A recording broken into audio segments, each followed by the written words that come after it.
Hello students, welcome back. मैं हूं Arshdeep Singh and हम बात कर रहे हैं आपके 7th chapter operators, expressions and control structure के बारे में। So we will be starting with our rituals, computer and 100। तो हमारा चैप्टर 7th चल रहा था जिसमें हमने एक इंट्रोडक्टरी वीडियो कर लिया था, जिसमें हम जान चुके हैं कि ऑपरेटर्स क्या होते हैं, कंट्रोल स्ट्रक्चर्स क्या होते हैं, एक्सप्रेशंस क्या होते हैं। Now we will be discussing the operators in detail. Operators क्या होते हैं हम बात कर चुके थे ऑलरेडी ऑपरेटर्स के बारे में। ऑपरेटर्स कुछ स्पेशल टाइप के सिंबल्स होते हैं जो कोई ऑपरेशन करने के लिए यूज किए जाते हैं। क्या होते हैं? सिंबल्स, कुछ स्पेशल सिंबल्स जिनका कुछ वर्क हो, जिनका कुछ काम हो। ऑपरेटर्स बेसिकली प्रोग्रामिंग के हिसाब से देखे जाएं तो ये फंक्शंस भी होते हैं, क्योंकि इनका नाम की जगह सिंबल यूज किया जाता है। कुछ ऐसा फंक्शन जिसका नाम सिंबल के तौर पे लिखा जाता है, जैसे प्लस एक ऑपरेटर है, प्लस का नाम प्लस है, ये वाला प्लस है। तो जहाँ पे ये लग जाएगा वहाँ पे वो फंक्शन कॉल हो जाएगा जिसमें एडिशन की बात की जाएगी, जिसमें एडिशन के बारे में बताया गया होगा। सो आज हम बात कर रहे हैं इन ऑपरेटर्स की।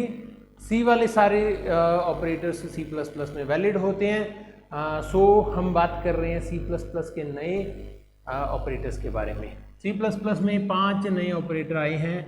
पहला ऑपरेटर जो है उसका नाम है इंसर्शन ऑपरेटर।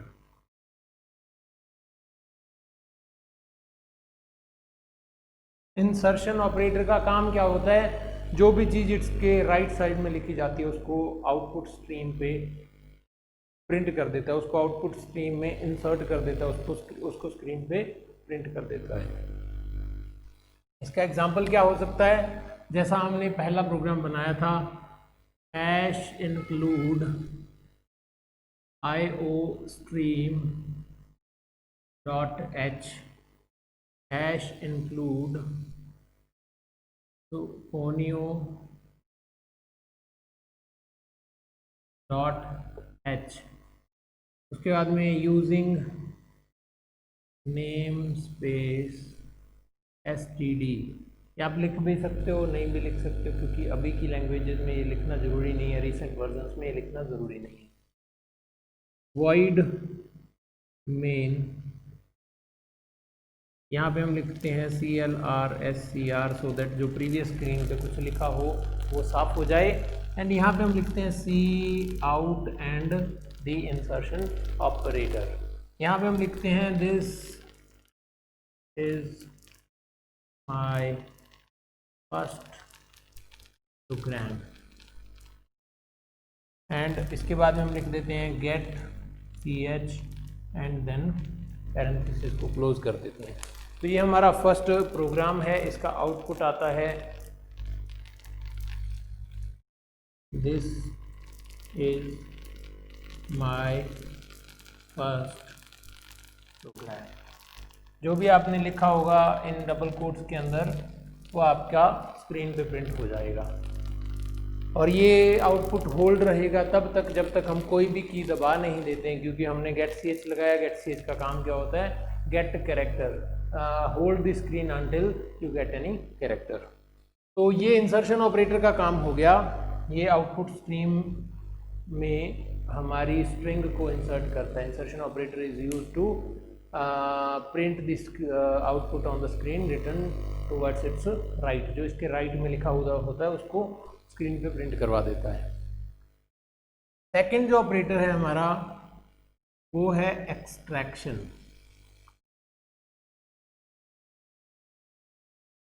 एक्सट्रैक्शन ऑपरेटर क्या करता है?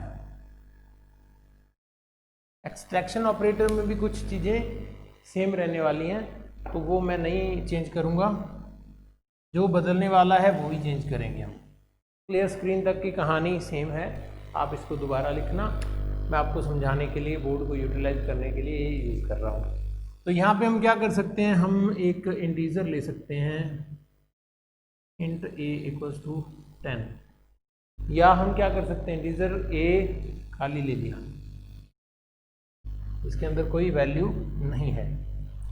और ये वेरिएबल की घोषणा हमने सीखी थी, how to declare a variable. इसके बाद में हम यूज करते हैं सी इन एंड ए। सी इन ए का मतलब क्या है कि सी इन ए का मतलब है वेरिएबल ए के अंदर वैल्यू इनपुट की जाएगी। The value given by the user will be provided to the variable a। तो ये हमारा सी इन का काम रहता है, इसको एक्सट्रैक्शन ऑपरेशन बोला जाता है। इसके बाद में हम सी आउट कर सकते हैं, सी आउट के अंदर भी हम a लिख सकते हैं। तो इस प्रोग्राम के अंदर क्या हो रहा होगा, जो भी वैल्यू आप a के अंदर डालोगे सी इन पे, वो वैल्यू प्रिंट हो जाएगी सी आउट में। तो ये वाला जो सिंबल हम यूज़ कर रहे हैं इसको बोला जाता है एक्सट्रैक्शन सिंबल। मैं बहुत ही सिंपल एग्जांपल ले रहा हूँ ताकि आपको आसानी से समझ आ जाए। नेक्स्ट है हमारा स्कोप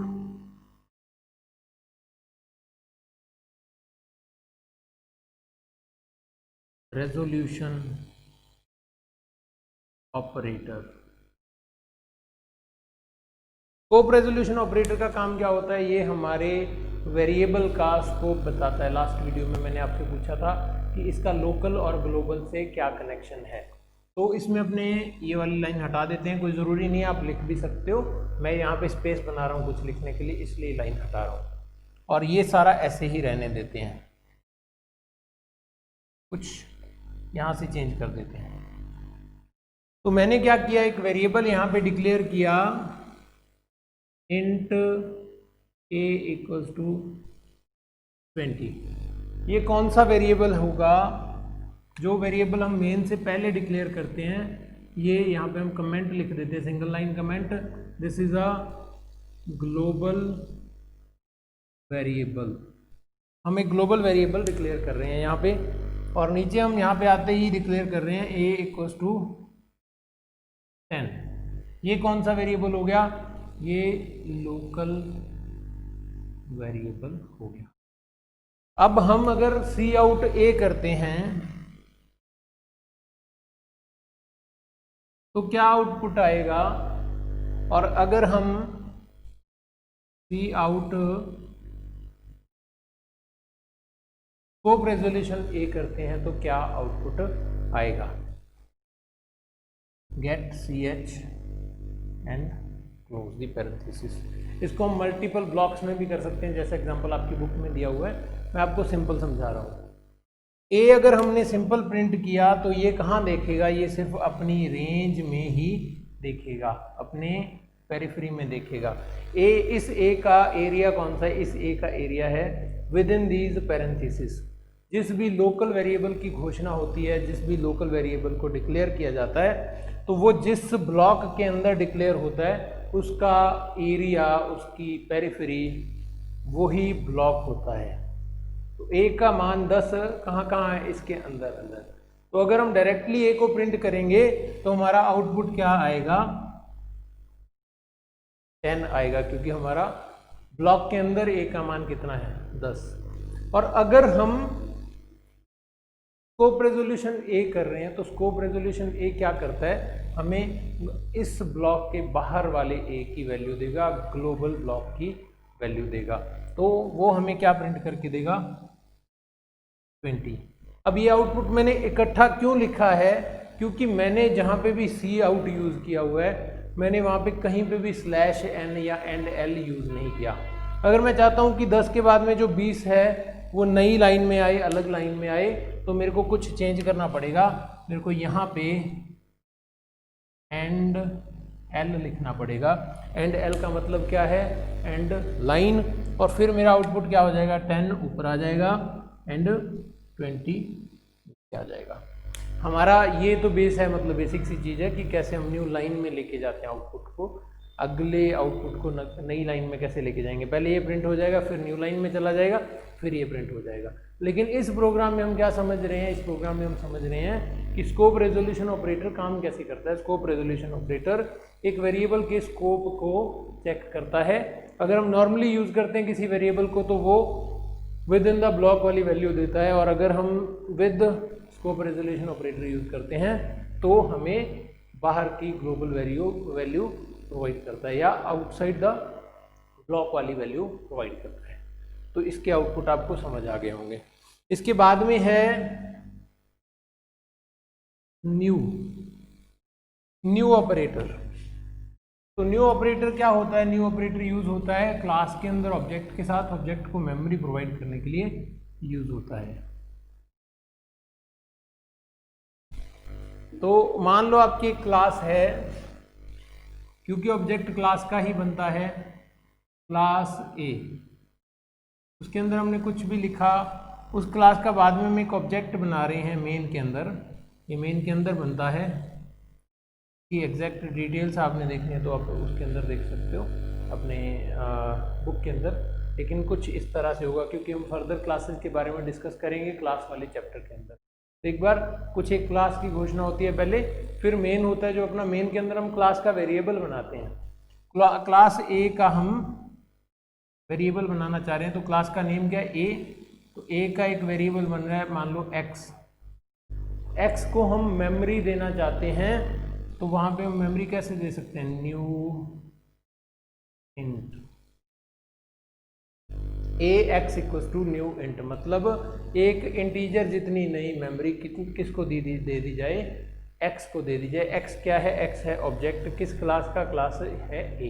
क्लास का नाम मैंने वैसे ही ए रख दिया। अगर क्लास का नाम यहाँ पे रख दें अपने टेस्ट, तो यहाँ ए की जगह हम क्या यूज कर लेंगे? टेस्ट। ये केस सेंसिटिव है तो हम अगर वहाँ पे स्मॉल लिखा हुआ है तो यहाँ पे भी स्मॉल लिखना पड़ेगा। तो ये हमारे न्यू का काम हो गया। न्यू क्या करता है? न्यू हमारे किसी भी नए ऑब्जेक्ट को मेमोरी देता है, पर्याप्त मात्रा में मेमोरी देता है, इनफ मेमोरी देता है। New operator is used to give the enough memory to a object, to an object. तो अगर हमने इसको डिलीट करना है, नेक्स्ट ऑपरेटर है हमारा डिलीट। तो अगर हमने कुछ ऐसे ऑब्जेक्ट बना लिए 2-3,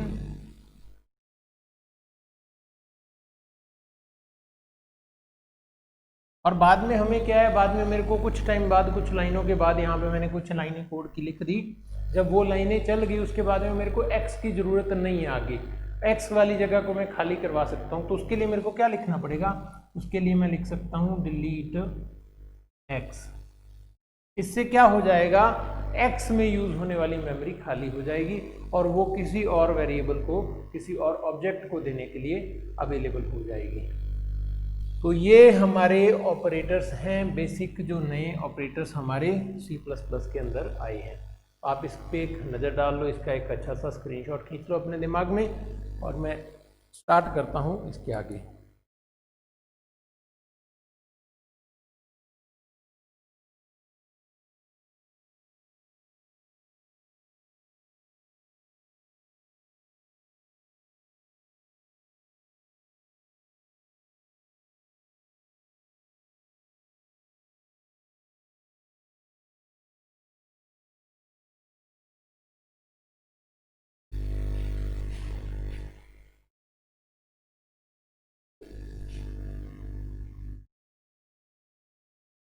तो अब मैं आपको बताता हूँ कि न्यू ऑपरेटर कैसे काम करता है। न्यू ऑपरेटर काम करता है int star P equals to new int, इस तरह से। ये इसका फॉर्मेट है, मतलब एक p नाम का पॉइंटर है, p नाम का ऑब्जेक्ट है जिसको मैं क्या दे रहा हूँ? कुछ मेमोरी दे रहा हूँ। कितनी मेमोरी दे रहा हूँ? न्यू क्या? इंट, एक इंटीजर जितनी, एक इंटीजर जितनी मेमोरी मैं किसको दे रहा हूँ? p ऑब्जेक्ट को। तो ऑब्जेक्ट को मेमोरी इस तरह से दी जा सकती है। ये हमारा न्यू ऑपरेटर हो गया। अब हमारा लास्ट ऑपरेटर बचा है डिलीट ऑपरेटर। तो डिलीट कैसे कर सकते हैं? मैंने मान लीजिए कुछ ऑपरेटर्स को मेमोरी, कुछ ऑब्जेक्ट्स को मेमोरी दे दी। इंट p था, इंट q बना लिया, इसको भी मैंने मेमोरी दे दी न्यू इंट। अब कुछ लाइनों के बाद, कुछ कोड लिखने के बाद मेरा p का यूज़ ख़त्म हो गया। p को मैंने जहाँ जहाँ इस्तेमाल करना था वो यूज़ कर लिया। उसके बाद में मेरे को फर्दर p की कोई ज़रूरत नहीं। तो मैं क्या कर सकता हूँ, पी वाली मेमोरी को खाली करवा सकता हूँ, पी वाली मेमोरी को फ्री करवा सकता हूँ। तो पी वाली मेमोरी को फ्री करवाने के लिए मैं क्या यूज़ कर सकता हूँ, मैं यूज़ कर सकता हूँ डिलीट पी। अगर मैंने ऐसा लिख दिया तो मेमोरी मेरी खाली हो जाएगी।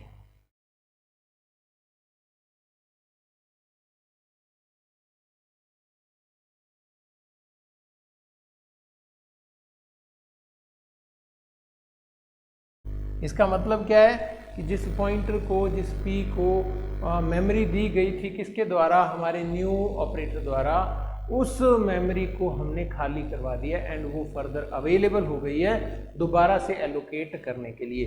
तो ये basically this process, the new process is known as allocation of memory and this process is known as deallocation of memory। अब आप कहोगे कि यहाँ पे स्टार पी क्यों लिखा गया, स्टार पी ही क्यों लिखा गया, स्टार पी ही क्यों लिखा गया? क्योंकि ये जो चीज़ है जो अपने रन टाइम पे मेमोरी दे रहे हैं, इस चीज़ को एक बोला जाता है, एक नाम लिया जाता है इसके लिए, जिसको बोला जाता है डायनामिक मेमोरी एलोकेशन। इसको हिंदी में बोला जाता है गतिज स्मृति आवंटन। डायनामिक मेमोरी एलोकेशन मतलब जब हमारा प्रोग्राम चल रहा है तब हम मेमोरी एलोकेट कर रहे हैं। तो जब हम डायनामिक मेमोरी एलोकेशन करते हैं तब हमें पॉइंटर्स की जरूरत पड़ती है। पॉइंटर्स होते क्या हैं? Special type of variables which are used to store the address of another variable।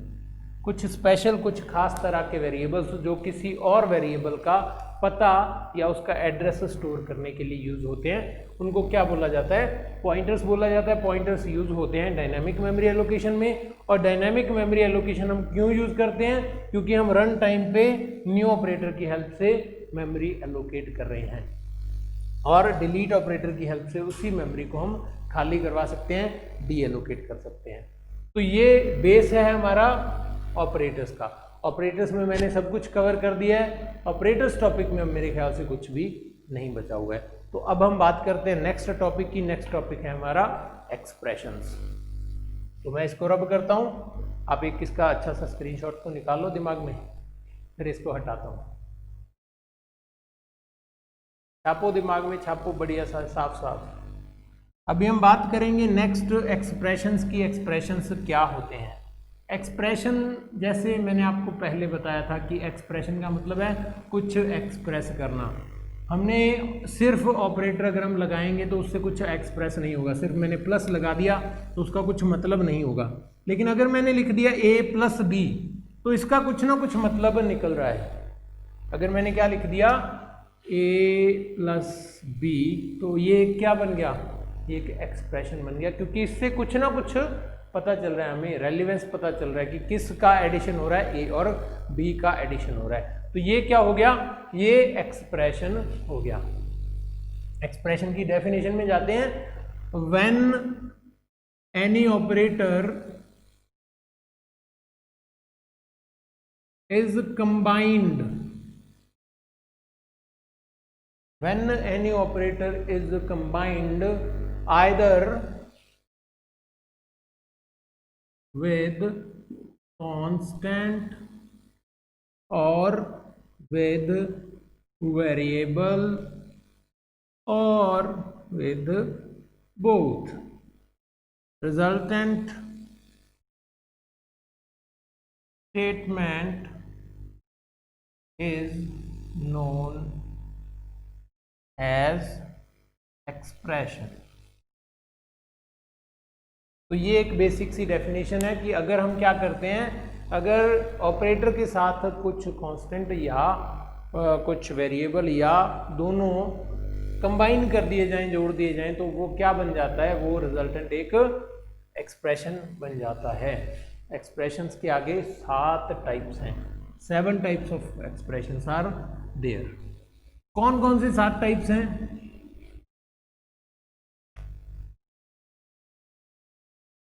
Integer type expressions,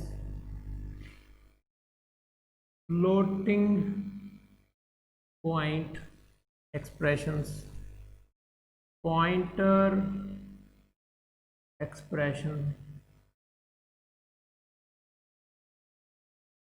bit wise expression, relative expression, logical expression. Integer type के हो गए, फ्लोटिंग पॉइंट टाइप के हो गए, पॉइंटर टाइप के हो गए, bit wise type के हो गए, रिलेटिव टाइप के हो गए, लॉजिकल टाइप के हो गए, और कौन से होते हैं? कुछ स्पेशल टाइप के एक्सप्रेशंस की हम बात कर रहे हैं। एक्सप्रेशंस कौन कौन से टाइप्स के हो सकते हैं?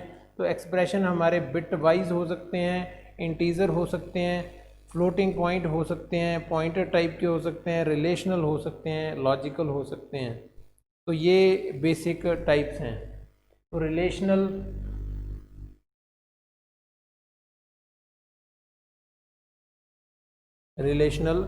टाइप के एक्सप्रेशंस। तो एक्सप्रेशंस होते क्या हैं? जब किसी भी ऑपरेटर के साथ किसको जोड़ दिया जाए, या तो वेरिएबल को या कांस्टेंट को। तो ये हमारा बेस है। इसके बाद में एक एक एक्सप्रेशन का बेस मैं आपको क्लियर कर देता हूँ। एक एक एक्सप्रेशन की डिटेल जानने से पहले अपने डिस्कस करते हैं कि एक्सप्रेशन बनता क्या है। कोई मीनिंगफुल चीज़ होती है वही एक्सप्रेशन होता है, या अनमीनिंगफुल चीज़ भी एक्सप्रेशन बन सकती है। तो मीनिंगफुल क्या होगा? मीनिंगफुल का क्या मतलब है? मीनिंगफुल का मतलब है कि जिसका कोई मतलब निकल रहा हो। जिसका कोई मतलब निकल रहा हो का मतलब क्या है? कि जिसमें कोई ना कोई आउटपुट आ रहा हो। Integer, floating, bit wise,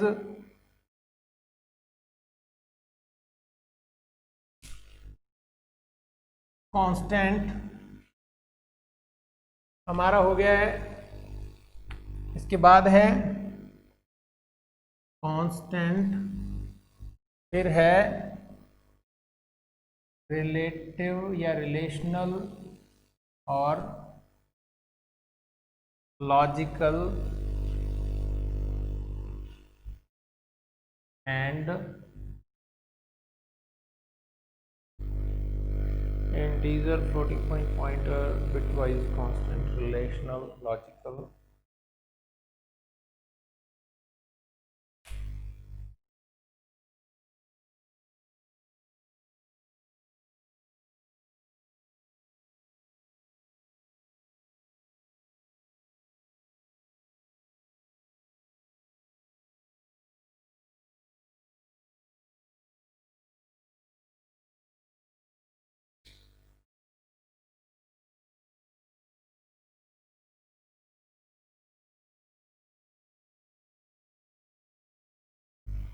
total हमारे 7 टाइप के एक्सप्रेशंस हमने पढ़ लिए हैं। अब इसमें हम डिटेल देखते हैं इनकी क्या क्या होता है, किस किस एक्सप्रेशन का क्या क्या मतलब होता है। पहला एक्सप्रेशन है हमारा इंटीजर टाइप का एक्सप्रेशन।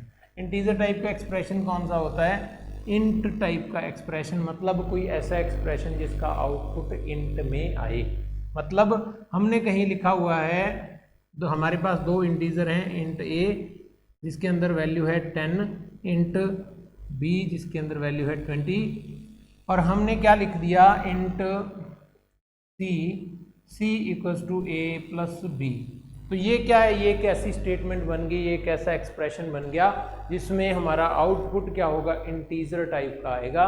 उसको क्या बोला जाता है? इंटीजर या integral type expression. Integral type या integer type expression. Floating point कौन सा हो सकता है? जिसमें पॉइंट वाली वैल्यू आती है। मतलब हमारे पास एक वेरिएबल है इंट ए इक्वल्स टू 5, और हमारे पास एक वेरिएबल है, हम क्या कर रहे हैं, हमने एक और वेरिएबल लिया फ्लोट टाइप का और c इक्वल टू हम क्या कर रहे हैं a/5, a/2। तो हमारा रिजल्ट क्या आएगा 2.5 आएगा। 2.5 क्या एक फ्लोटिंग पॉइंट वैल्यू है।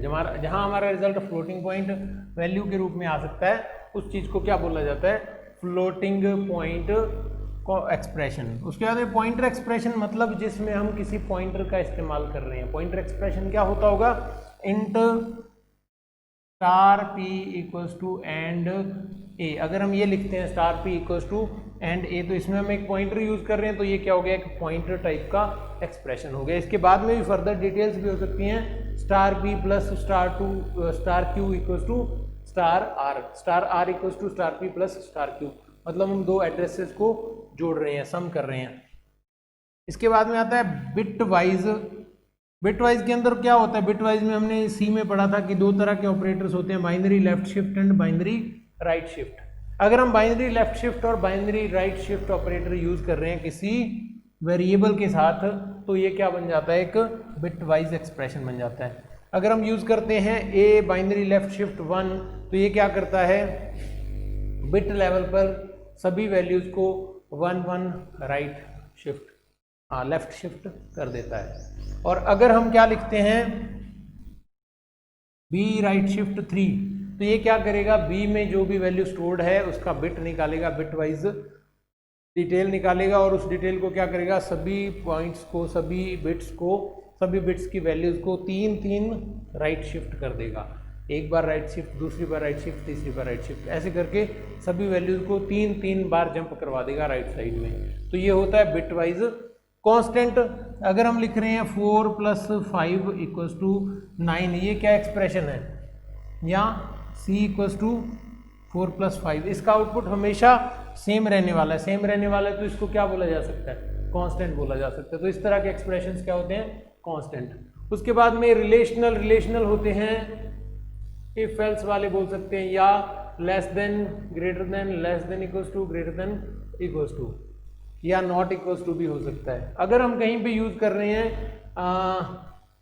ए लेस देन 5, तो ए लेस देन 5 का क्या मतलब है, ये एक रिलेशनल हो गया। हम रिलेशन देख रहे हैं ए का, क्या ए 5 से छोटा है, क्या ए 5 से बड़ा है, क्या ए 5 के बराबर है। अगर हम इस तरह का कोई रिलेशन चेक कर रहे हैं तो ये एक्सप्रेशन बन जाता है रिलेशनल एक्सप्रेशन। अब बात आती है लॉजिकल एक्सप्रेशन की। लॉजिकल ऑपरेशन के अंदर आपको पता है कि लॉजिकल ऑपरेटर 3 तरह के होते हैं, एंड ऑपरेटर, नॉट ऑपरेटर और ऑपरेटर। अगर हम, जैसे हम सी में पढ़ चुके हैं, इनकी ट्रुथ टेबल्स होती हैं, सत्यता सारणियाँ होती हैं, उसके अकॉर्डिंग इनके आउटपुट्स आते हैं। किसी में एक इनपुट होता है, किसी में 2 इनपुट होते हैं, और फाइनली एक आउटपुट आता है। तो अगर हम कहीं पे ऑपरेटर यूज कर रहे हैं एंड का सिंबल क्या होता है, दिस वन, नॉट का सिंबल दिस वन, और का सिंबल दिस वन। तो अगर हम कहीं पे 2 कंडीशंस चेक कर रहे हैं, if a is less than 5 and a is greater than 3, 5 से छोटा हो, 3 से बड़ा हो। अगर हम ये लिख रहे हैं कि हमारा जो भी एक्सप्रेशन है, if a is greater than 5 and a is less than 3, मतलब 3 से छोटा हो, 5 से बड़ा हो, क्या ये वैलिड रहेगा, ये एक वैलिड स्टेटमेंट नहीं होगी। तो हम क्या लिखेंगे, if a is less than 5 and a is greater than 3, मतलब 3 से बड़ा है, 5 से छोटा है। अगर हम एक ही बार में 2 कंडीशंस चेक कराना चाहते हैं और हम देखते हैं कि अगर दोनों कंडीशन ट्रू हो तभी हमारा स्टेटमेंट आगे चले, तो हम एंड ऑपरेटर का यूज करते हैं। अगर दोनों में से एक के बारे में बात करनी है, एक भी कंडीशन ट्रू हो जाए, चल जाए, तो हम और ऑपरेटर यूज कर सकते हैं। तो ऐसी कोई स्टेटमेंट जिसके अंदर हम एंड और या नॉट ऑपरेटर यानी कि लॉजिकल ऑपरेटर यूज करते हैं, तो उसको क्या बोला जाता है, लॉजिकल एक्सप्रेशन। तो ये एक्सप्रेशंस हम 7 तरह के पढ़ते हैं। पहला इंटीजर, दूसरा फ्लोटिंग पॉइंट, इंटीजर में इंट टाइप का आउटपुट आता है, फ्लोटिंग पॉइंट में फ्लोट टाइप का आउटपुट आता है, पॉइंटर में जिसमें हम किसी और वेरिएबल का एड्रेस यूज कर रहे होते हैं, बिट वाइज जिसमें हम बिट लेवल पे बाइनरी लेफ्ट शिफ्ट या बाइनरी राइट शिफ्ट यूज कर रहे होते हैं, रिलेशनल कांस्टेंट जिसके अंदर हम कांस्टेंट वैल्यूज यूज कर रहे होते हैं, रिलेशनल जिसके अंदर हम आइदर ग्रेटर देन और लेस देन या greater than equal to less than equal to use कर रहे हैं, और 7वां और लास्ट है हमारा लॉजिकल के अंदर हम लॉजिक गेट्स यूज करते हैं एंड और नॉट यूज़ करते हैं। तो ये हमारे बेसिक एक्सप्रेशंस हो गए।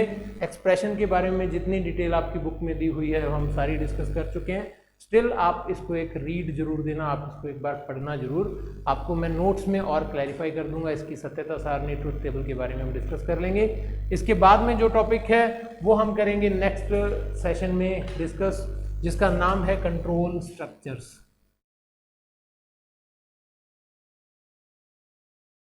कंट्रोल स्ट्रक्चर्स हमारा इस चैप्टर का लास्ट टॉपिक होगा। एक टॉपिक मैं इसके पहले छोड़ चुका हूं जिसका नाम है प्रेसिडेंस ऑफ ऑपरेटर्स। उसकी एक टेबल है, टेबल के अंदर हम देखते हैं कि प्रेसिडेंस क्या होता है, किस किस सीक्वेंस में, किस किस ऑर्डर में ऑपरेटर्स को यूज़ किया जाता है। एक है एसोसिएटिविटी लॉ ऑफ ऑपरेटर्स। तो ये जो दो टॉपिक हैं इनको मैं डिस्कस करूंगा आफ्टर कंट्रोल स्ट्रक्चर्स। तो कंट्रोल स्ट्रक्चर्स हमारा नेक्स्ट टॉपिक रहेगा। तब तक आप लोग कंट्रोल स्ट्रक्चर को पढ़ के रखें एंड जो दो नाम मैंने लिए हैं उनके बारे में आप देखना कि ये होते क्या हैं, precedence of operator and the associativity law. तो ये आप देखना। इसके बाद में हम नेक्स्ट चैप्टर में डिस्कस करेंगे जो भी चीज़ें डिस्कस करने वाली हैं। That's all from my side. Thank you everyone, good luck.